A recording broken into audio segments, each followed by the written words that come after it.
Hello, ladies and gentlemen, and welcome to another episode of the Game of Thrones podcast. I'm your host, Carmine of Red Team Review, and I'm joined here once again by Preston Galalicus Jacobs. I changed your middle name again.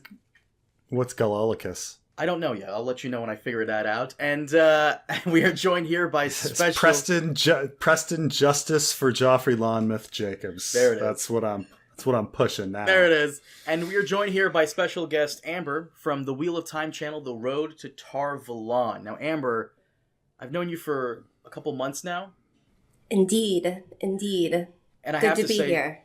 Thank you for being a normal person. Because I know so many... Preston will tell you. I know so many YouTubers who are fucking crazy and out of their mind, me being one of them.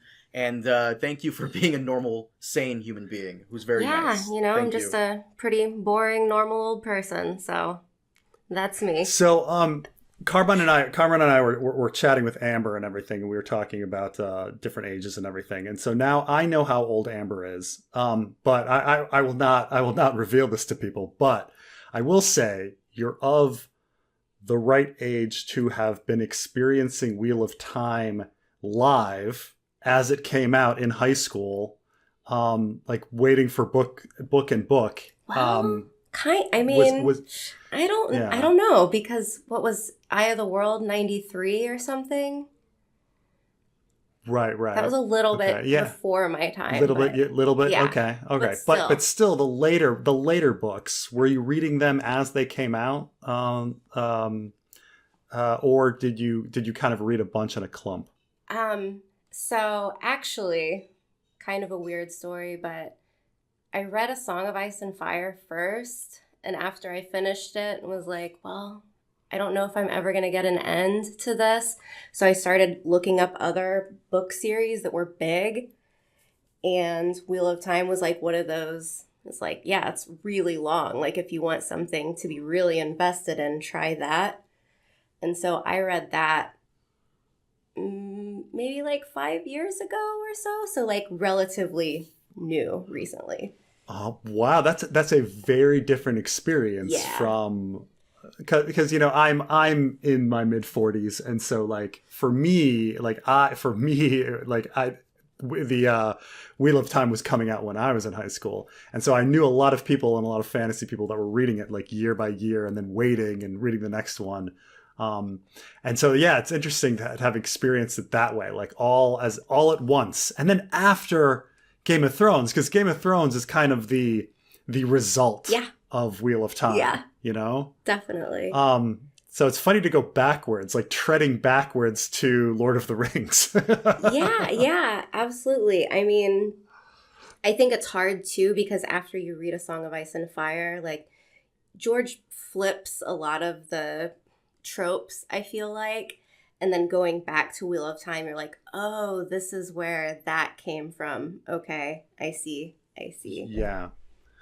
I had this, I always say, a lot of people watch Citizen Kane and are disappointed because they're like, I don't understand what the big deal is. And then you find out that actually it's because Citizen Kane started all of these tropes that you don't even realize that they all kind of originated from that. And so I think there's a lot.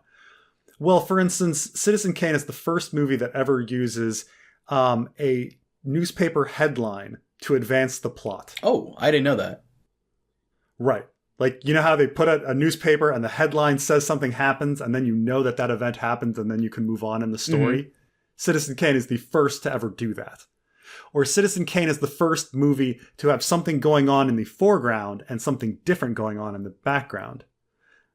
Like, just really little things like that. You were like, wait, what? That seems so very basic. And you're like, well, that's... So, I mean, if you watch Citizen Kane, you don't think it's anything special. And then you realize, until you kind of realize that, like, what it like all the glass ceilings that it shattered all at once. So that's cool. By the way, Amber, my condolences to you, because I recently finished. I was telling you this before. I recently finished Wheel of Time on Amazon, and nah. You finally got to episode 8. Yeah, I finished the whole thing. It's painful. Yeah, it's painful.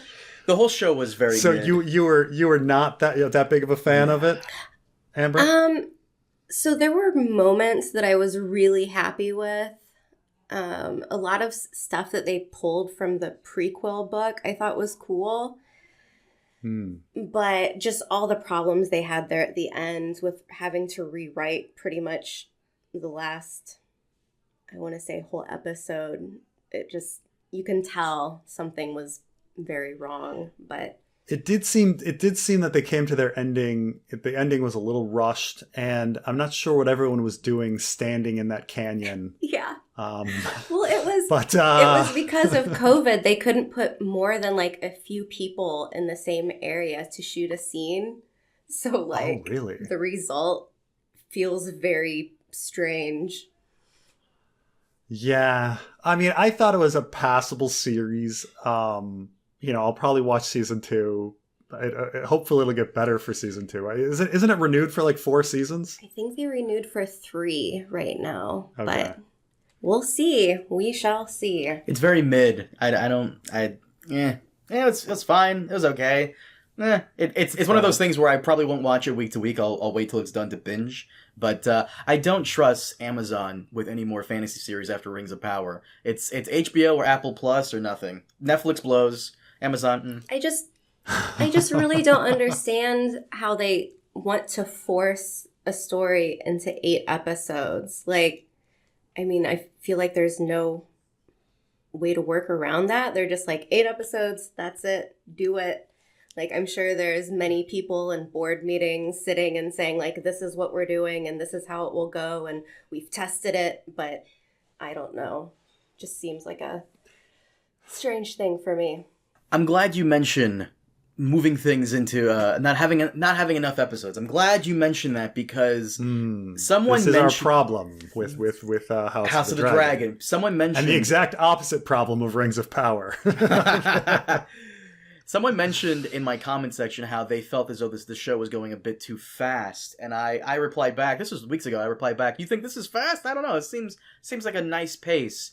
No, they were correct. I was wrong. I'll take the L on that. The show is moving way too fast, and it seems like they're making these like weird decisions just to get to Daemon and Rhaenyra reuniting and to the Dance of Dragons Civil War. By the way, before we continue on, I should probably let you know, Preston, and let the audience know that Amber here is somewhat of an anomaly in the fandom. She does not know how any of this ends. So every episode is all new to her. She has no idea where it's going. Yeah. So I've read a little bit of Fire and Blood, and I stopped when Rhaenyra started having kids. When you realized it was really, really boring. I mean, it's not the worst thing I've ever read. No. No. But I know that there's going to be some big like, oh my gosh moments, and I guess like watching a Game of Thrones and, knowing when the Red Wedding happens, I kind of wanted to like, okay, do this different and just, ride the wave, see where it takes me. So I will say that even if you read the material, it's difficult to discern because deaths are happening constantly. Every paragraph somebody dies. So it's difficult to discern which deaths they're going to make into big deals and which ones they're going to ignore completely and which ones they're going to leave ambiguous. So, it's like, did we know that the entire, like, for instance, the last episode, even though we knew that the material would cover this kind of area, like, did I know that it was going to end with the burning of Harrenhal and the death of Harwin and Lionel? I don't know. You could have like had it end with the death of Laena or the death of Laenor. Or there's a lot of, but this one, certain person gets pushed to the next book, the next episode or whatever. So it's difficult to tell. It was really difficult with this episode in general because it's like, here we meet this Harwin Strong finally and get kind of a story with him, and it's like, oh, he's gone. Oh, hey, Laena, she seems really nice. Great person. Don't get too attached. She's gone. I mean, it's very fast. It's very fast. It was a lot of, let me introduce you to this character that I'm about to kill. Yes. Yeah. To be fair, we were introduced to Laena several episodes ago, but she does feel like a different character now. Well, she's grown, so It's been 3 different actresses, right?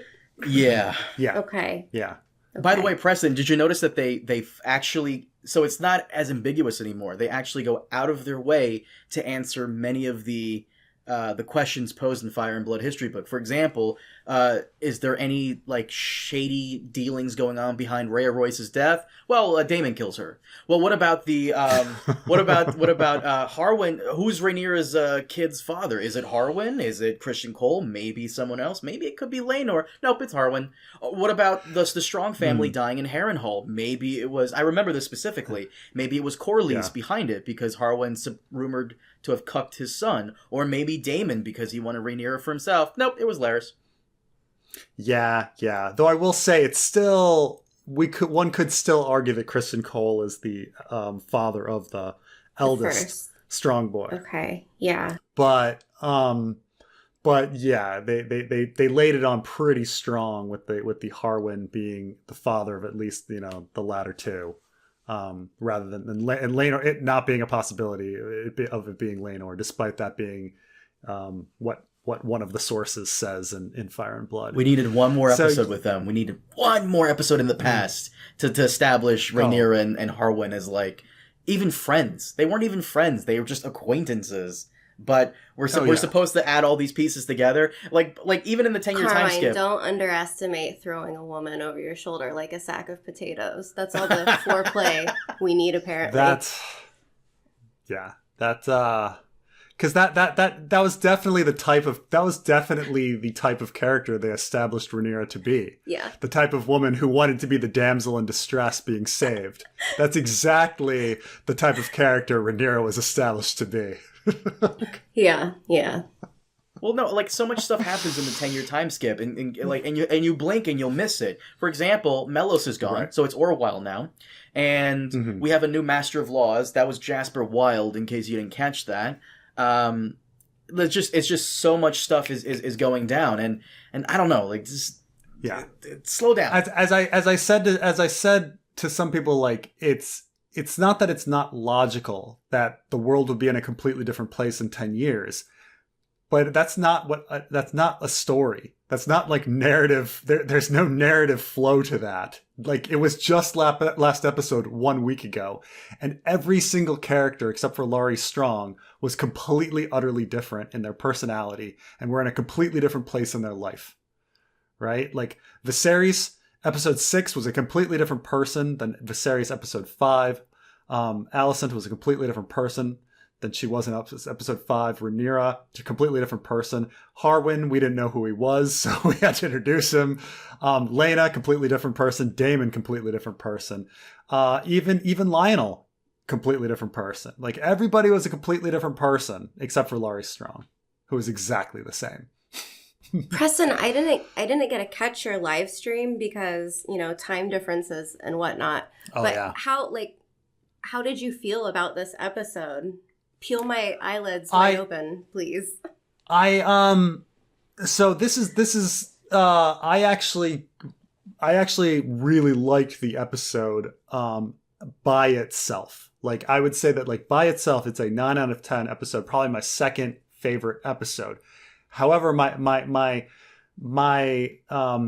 statement that goes along with it is that it makes episode 5 even worse. So that episode, like one of the episodes has to be, when there's no connection between 5 and 6, one of the episodes needs to be marked down. So I'm going to mark down episode 5 for leaving all of these things hanging. Like I'm going to blame the Kristen Cole thing on episode 5 and say, okay, you didn't address it in episode 6, but that was a real stinker. Or Rhea Royce, like they kill her off and then they build up this whole cousin thing, and he says, "Oh, I'm going to go to the Vale and like seek inheritance," and that goes nowhere, Or just, I mean, little things like Daemon disappearing at the wedding, like, and when Laena did not disappear, so you're like, oh, maybe they hooked up at that wedding, except they didn't because, he disappeared.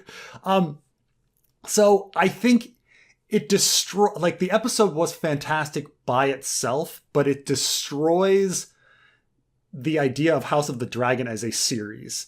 Like episode to episode, there is no cohesive connection between them.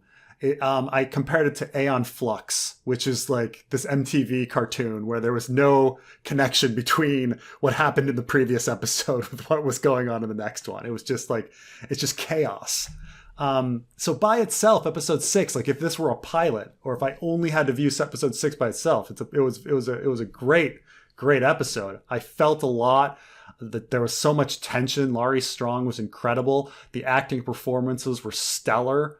I loved it, but it had no connection to episode 5, and the whole series just feels disjointed. Yeah. So I see that. I mean, I think that's a fair point, because even like I'm coming to this from, as someone who's not so like deep in this world and the source material, but even I could notice it feeling a bit disjointed. Yeah. Now, keep in mind, and this is funny, this is another funny thing about this episode, because I like the episode so much, yet I really actually dislike the choices that they made, which is so odd. Like, I dislike that there wasn't the ambiguity with Rhaenyra's children. I dislike that there wasn't that ambiguity with who killed Lionel and Harwin, but I still really liked the episode.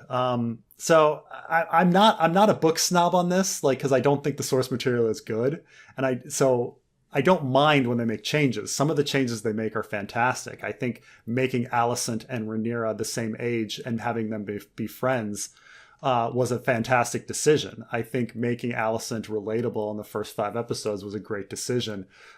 There's a lot of things that I really appreciate, a lot of changes that I appreciate.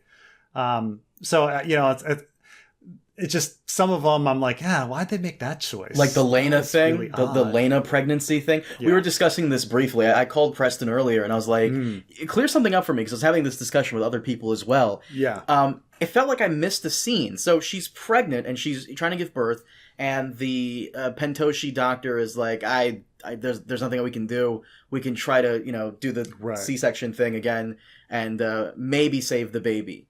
But in the books, Lena gives birth to a child and it's deformed, and then several days later she dies.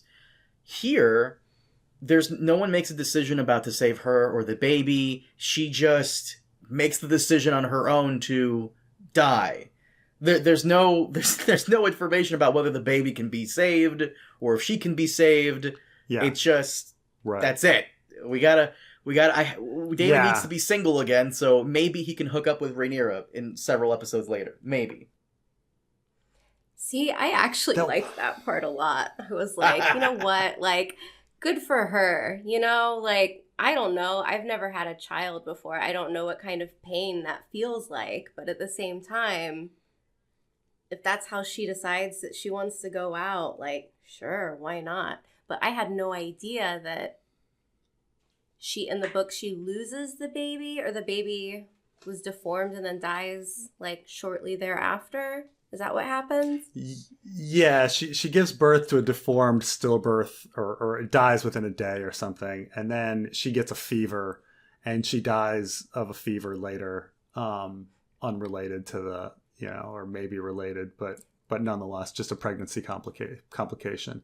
But here they clearly wanted to make a parallel to Viserys and 2 men making different decisions. And so I think you're supposed to think that Daemon made the better decision than Viserys because he left the choice up to Lena.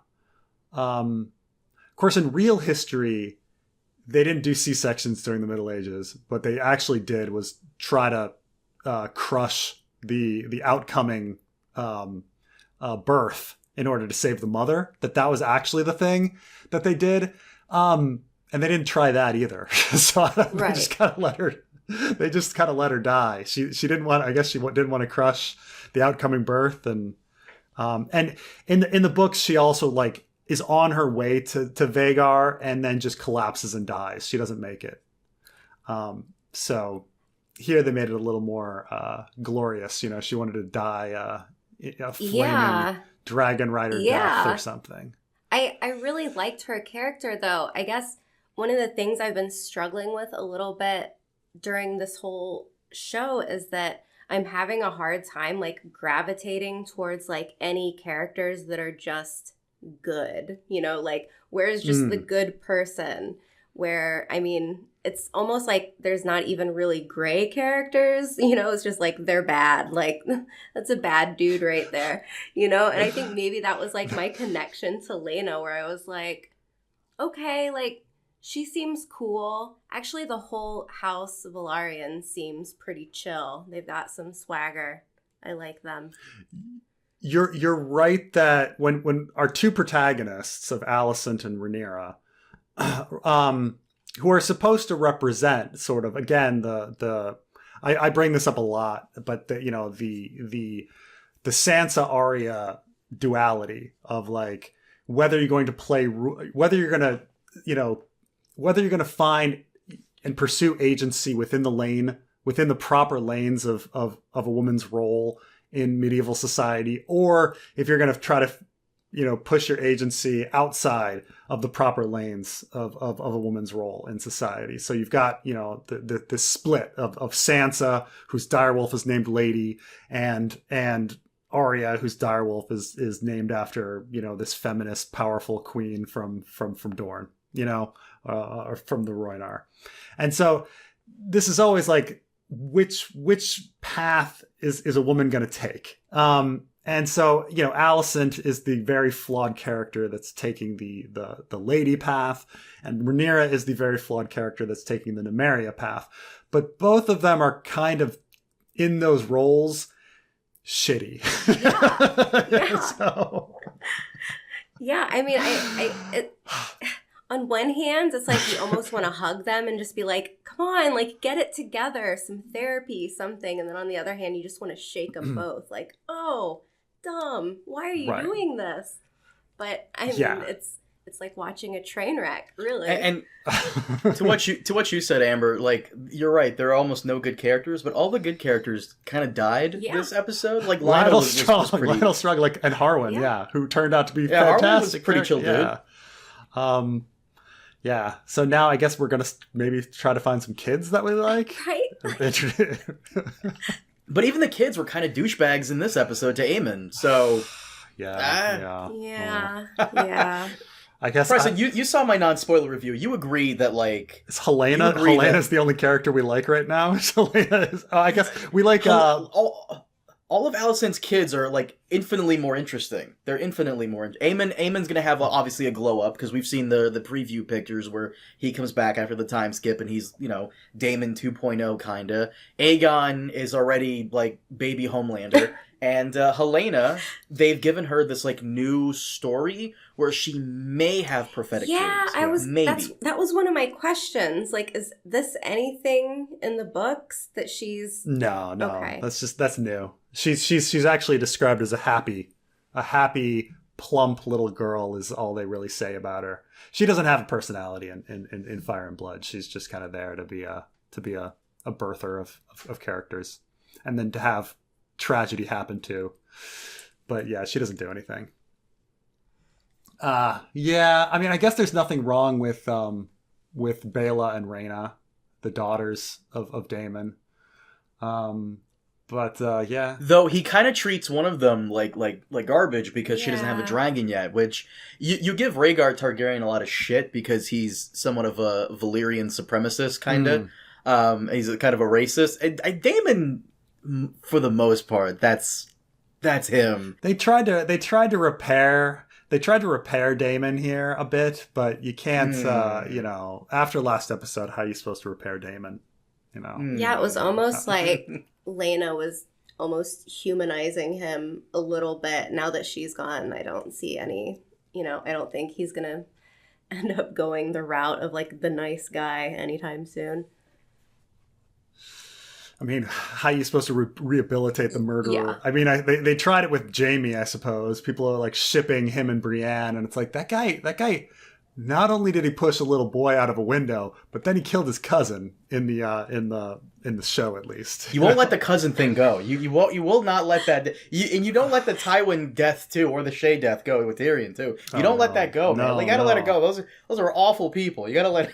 The cousin, there was nothing wrong with that cousin. There was nothing wrong. That's true. Like the argument you could use for Bran was had he been caught, they would have killed him and Cersei. So it was in a sense self-defense. Somebody actually even pushed forward. Someone messaged me and was like, you know, you can argue that Daemon was acting in self-defense against Rhea Royce. And I was like, kind of pushing it. I mean, she went for her bow, so I guess that gives you the right to flip her horse, you know, and paralyze her. I don't know, but would she really like shoot him, or was she just going to hold the bow and say, stay away from me? So it's tough. Yeah. Wow. Well, speaking of murderers and salty characters, Christian Cole this episode was the saltiest fucking person I've ever seen on television. Yeah. What Holy a hypocrite shit. This guy. At At one point, he says in this, you know, in the training yard or whatever, he's talking to Harwin. He's like, you forget yourself, Strong. That is the prince. But then in the last episode, like, he's the one who sucker punches the king consort. So it's like, did you just, is that, okay, that just happened. All right. Yeah, it's amazing that they chose to do a parallel scene just to highlight how ridiculous it is that last episode he got away with beating a man, beating to death the best friend of the king consort, or, you know, the future king consort, and Harwin Strong gets, you know, fired for punching Kristen Cole. Yeah. Which why is that a bigger deal than Cole punching Laenor? Why? Oh. Kim punching Laenor and him beating a noble person to death. And people are like, oh, Joffrey Lonmouth was nobody. Lonmouth is still a bigger house than Cole. And Strong is a much bigger house than Cole. So you'd think that there would be, you know, this weight of that. Like, oh, well, you're of an important house, so who cares who you beat up? But, you know, some people are like, oh, he hit a Kingsguard. And it's like, no one cares if you're a Kingsguard. I put the analogy like, could you imagine, like, let's put it in modern day, like, contemporary Ice and Fire. If well, let's say Tyrion were to punch Boris Blount in the face, do you think people would be like, oh, Tyrion punched Boris Blount in the face, we've got to fire him and send him back to be fair, Casterly Rock? Tyrion could probably beat up Boris Blount. To be fair. But that's what I'm saying. I'm saying just because you're part of the Kingsguard doesn't mean you're respected and that you're untouchable. You know, like Boris Blount, Meryn Trant, like the Kettle Blacks, they're all Kingsguard. If somebody punched them in the face, am I really supposed to believe that someone would be like, oh, they struck a Kingsguard? Is that the job of a Kingsguard, to teach the royal children how to fight? Wouldn't that be like the Castellan or a royal tutor? It would be the Castellan. In fact, it's it's specifically Aaron Santigar's job in the books, and then because Aaron Santigar's position is not filled, Loras volunteers to do it for Tommen, but Cersei doesn't want Loras to do it for Tommen, so I think she picks. I think she picks a Kettle Black, but I forget which one. I don't think it's even Osmond. I don't even think it's the Kingsguard one. He might have picked like Osfried. I have to go back. It's a really specific little thing, but it's supposed to be the Castellan. It's supposed to be, or not the Castellan. It's supposed to be the shit. Why am my words failing me?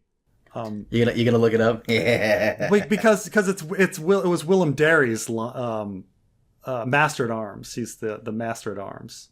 It's supposed to be the Master at Arms job. So it was Aaron Santigar's position or whatever, but it would not be the head of the City Watch and the is he Lord Commander? No, I think Westerling's still alive, but a member of the Kingsguard and the head of the City Watch, like, where the hell is the Master at Arms? It's, had they made Harwin the Master at Arms, it would have been fine, but they made him the head of the City Watch. I actually thought they would have made him that in my episode 6 preview video. I thought that he got a promotion to Master of Arms. That way he could be inside the Red Keep at all times. It would make sense. But he's Lord Commander of City Watch. He should be out there either on patrol or in the city doing things at headquarters. Right. However, they did already establish that with Daemon for some reason the head of the City Watch sat on the small council and was living in the Red Keep for some reason. Wait, was Harwin on the small council? No, I don't think so. The only Lord Commander of the City Watch, in the show at least, like I can remember being on the small council, is General Slint. Yeah, but they obviously wanted Daemon to be in the small council scenes, but like he shouldn't be in there. I mean, Allison shouldn't be in there either, so I don't know what's going on. But they just throw in whoever they want to throw in these scenes in order to have them. But I mean, Allison is pretty brazen. She's just out there saying stuff, like how sweetly the fox speaks when it's cornered by the hounds. And she's just saying this in public, and it's like totally fine. Like, oh yeah, damn. She was being really negative against, considering like in the White Hart episode, how brutal Viserys laid into Jason Lannister for even implying that Rhaenyra was not heir, and how like I'm going to defend my daughter. Don't you dare claim something like she's not heir. And the fact that Allison spent the entire episode just talking trash. Now, granted, it's been 10 years. This, I things change, but maybe I would have liked to seen a transition. Getting a little like dementia or something. I don't know. Oddly, he seemed more sane. Yeah, this is and happier this episode than the last few. He's giving her a lot of leeway. He's letting her have her tantrums, and that's all he thinks it is. It's just a tantrum. And I do like the whole scene with Rhaenyra trying to make amends and propose the marriage between Jace and Helena. That, you're right. I heard that bit of the live stream. You're right. That would have solved literally everything, but no. Yeah. But then, somehow it was Allison's business. But I mean, like I say, like when I started analyzing things and nitpick things, a lot of stuff doesn't make sense. But it was like, it was performed so well that I kind of let all of these things slide. Like I have to re-emphasize 9 out of 10 episode. Nothing made sense. I compared it to so I made this joke on Twitter that it was like Godfather Part 2. Like, one of the greatest movies of all time, a plot that doesn't make sense at all. So, Godfather Part 2 was my favorite Godfather. How does it not make any sense? Well, if you remember, the movie opens, they're at their compound, right? And then some killers come into the compound to try to kill Michael. And then they fail in killing Michael, and then they go to try to catch the killers, and they've been mysteriously murdered. And this is the setup for the whole movie is, oh my gosh, who was this nefarious evil schemer that somehow set up a hit and then was able to kill the assassins before they were able to capture them and interrogate them. And then at the end of the movie, you find out that it's Fredo. So it doesn't make any sense at all. Like, it's just... What? No, it was Hyman Roth. Your father did business with Hyman Roth. Your father respected Hyman Roth, but your father didn't trust him. Fredo gave the information because he felt like it wasn't important. So he leaked the information, just kind of... yeah, but Fredo wasn't the mastermind. He was just an idiot. Right, but who killed those two assassins? Other assassins. What... What? It doesn't stop ruining Godfathers. Jesus. Do you want me to ruin Godfather 1 as well? Because Godfather 1, which is my favorite Godfather, is also fundamentally flawed. Fundamentally flawed. Amber, I'm so sorry about this. We have to. How is it fundamental? Go ahead. I want to hear this. Go for it.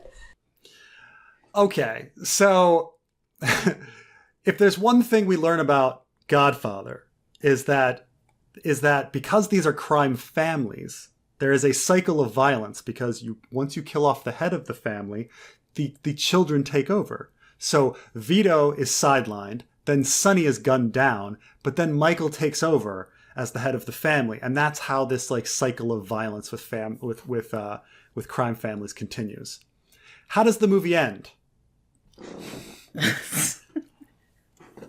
Bazzini's dead. So is Philip d'Italia. Cugno. Yeah. Like, I know. Yeah. No, He kills the head. He kills the head of each crime family, and then suddenly they go away. Even though the whole movie we've been establishing that when you take out the head, the next child comes in line, and it just goes on and on forever. The implication was that they were so disorganized that those heads of those families were like, the guys at the top that like held everything together, that it takes a minute for the other families to come back and reorganize. Oh yeah, and the Corleone family was so fucking organized. That's what when I looked at that group, yeah, they were just they were an oiled machine, the Corleone family. Precious, stop ruining Godfather. God, there goes all of your everything. fans. I mean, Godfather tends to be like, fanboy guys like Godfather, I love Godfather Part 2. But it's the movies. The movies are all about the emotion and the acting and the performances, not about the logic, because there is no logic to the Godfather movies. So it's fine. The episode 6, there's such great performances and such great emotion and so many scenes where I was like, where it really punched me in the gut, like seeing Harwin die at the end and seeing the looks between like Harwin and Rhaenyra and Harwin and his children and things like that. Those really punched me in the gut. It's just, but by the way, on that topic, what the fuck? Larys Strong is the one that ends up killing his own father and brother? Like, so what? So I guess the whole thing now is that he's a psycho? That's the character now? It's either he's a psycho or he really thinks he's really in for like selfish advancement while being a psycho, or he's super into the anti-dragon conspiracy and a psycho. Oh, okay. Amber, do you know about this anti-dragon conspiracy thing? Is this part of the Maester conspiracy? Or no? It is, yeah. Yeah, I mean, people say the Maester conspiracy, but there's the, whether it also involves the High Towers and the Faith of the Seven and how big the Old Town conspiracy is an argument. But, yes, that there's an anti-dragon conspiracy. I really liked Larys. I thought, okay, this whole ending where he's basically implicating Alicent, it's kind of like a spin on the, what is it? Will no one kill this meddlesome priest type situation where Alicent's saying, all of these things are going on, and Larys is like, oh, okay. Like, you really didn't think that someone was going to take care of that problem for you? Like, you commanded it, you're the queen, essentially. Yeah, it's almost like he's pushing her own morality negative by saying, like, she didn't mean that, but now I've done this action. So now she already perceives herself as a murderer. So, the next time she'll be more willing because she's already done it. Yeah. Oh, yeah, that's a good point. That's a really good point. It's like chipping away at her. Yeah, he's making her into a monster. Oh, yeah. Yeah. Okay, I wanted to ask you this. What's with the bee pins on Larry's mute men? Does that have anything to do with something in the books? No, that's completely new. That's just a mystery. Well, I wonder if they're going to be referred to as his little bees. Because his B-boys? His B-boys, because he keeps sniffing the flowers, right? Yeah, he's holding that Mavali's every episode now, right? He's the queen bee. But then we also have the rats, or maybe are the rats a misdirect? We've been thinking that the rats symbolized Larys Strong, and they don't symbolize Larys Strong. Also, what's his position? Oh. Because how is he allowed to go into the dungeon and just like free a couple of guys? I'm sure. So he has the power. They never told us. They never told us in the show. But in the Fire and Blood, he is a confessor, meaning he is employed as torturing people in the cells for information. Oh, okay. So he's the Lord. Okay, that makes a lot of sense. Okay. Yeah, he's a confessor, and then he later is promoted to Master of Whisperers. which is probably after this he'll be promoted to Master of Whispers. Right. But yeah, he's originally a confessor. Which, again, it's the Varys connections, like because Varys had the Rugen was in the Black Cells and worked in the Black Cells, and so he's a confessor in the Black Cells. So, but yeah, that's why he has the access. Now they could have established that at some point for a casual, but they did not. Yeah, there's a lot of things they should have established here. I was, like I said in my non-spoiler review, this would be fine for the premiere episode of season 2, but here we are, mid-season point. A lot of stuff is kind of moving fairly quickly. Oh, by the way, I don't know if you guys noticed this. When the posters for the season 1 was coming out, they really touted Misara as being like this really big player. But she's had like less than... Where did she go? Where did she She's go? gone. She's had less than like 4 minutes of screen time. So like, so okay. Now, she does disappear in the source material as well. So it's, I guess that's the excuse. Because she also is a character that just kind of disappears for many, many years. Rhaenys also disappears as well, like every now and then. Oh, yeah. They're trying to show as much Rhaenys as possible, but she's also a character that this is something very sloppy with George. This is why I say the source material is not that great. But like Rhaenys is this like fiery dragon rider who's like, screwed over, and then she disappears for literally 30 years of the story. Like she disappears, she does nothing for 30 fucking years, and then comes back. And it's like, I'm ready to fight. You're like, oh, thank you for sitting on Driftmark for 30 years so you can be a dragon rider. What does it take for her to step in? I mean, war, essentially. Okay. Yeah. And once the war begins, she's pretty much the main strategic person who like who's essentially running the war. But she has no role for 30 years. Like but that's it, Essentially, the Council of 101 happens, and then she vanishes until the Dance of the Dragons. So from 101 to 129, essentially, she does nothing in the source material. So here they're at least giving her something to do. Coming in, cousin, wearing a pirate shirt, be it at a attorney. Said, they got too much seed in their balls. Okay. All right, we'll see you again in 10 years, Rhaenys. You're not wrong. But before we wrap it up, Amber, so you liked the episode, you thought it was good? Oh. I thought it was just fine. I wouldn't put it in like the top. I wouldn't say it's the top episode so far. But I think it's just a little bit of like a pacing situation, like after the time jump. And I mean, that's completely forgivable. Like, what are you going to do? You have a whole new cast right now. So it's not like the acting is bad or anything. It's just a hard episode to kind of gauge after that switch.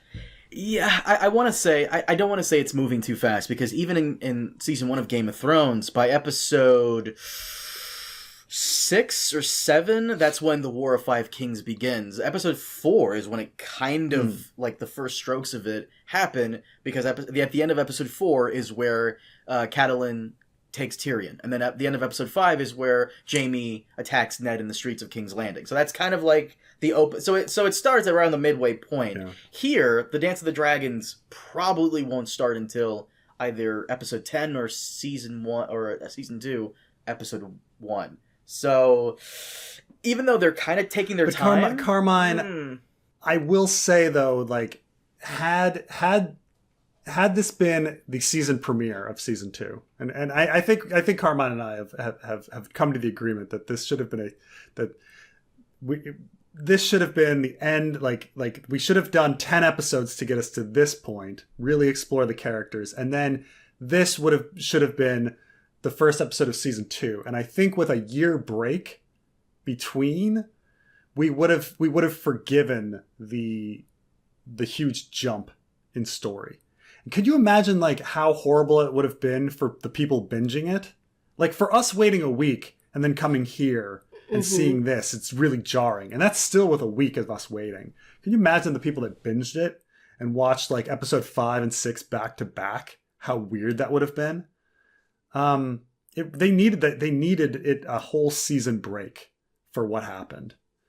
Or, maybe we would have. But at the same time, what the fuck even happens within like the first 10 years, within the first 15 years of Viserys' rule? Because in episode 1, Viserys has been ruling for 10 years, and from the course of episode 1 to 5, it's been about 14 years. It's been about 3 to 4 more years. So he's been ruling.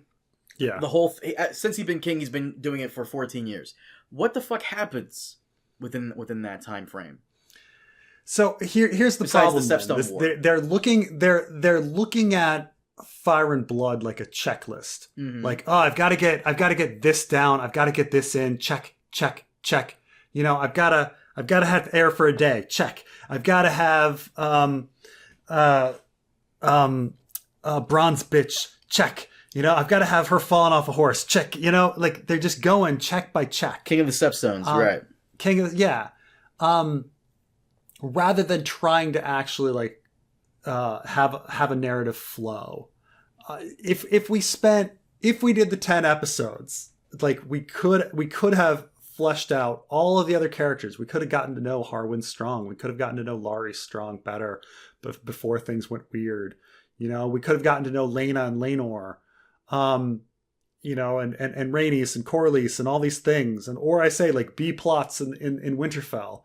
There's so many things that we could have explored. I feel as though there's not enough material for them to do a full 10 episode season in the past with the younger characters. My thought on the whole thing would be, and I know this is going to be very controversial, 6 to 8 episodes, season 1, the whole thing is in the past, and then season 2, full 10, maybe 12 with the older actors.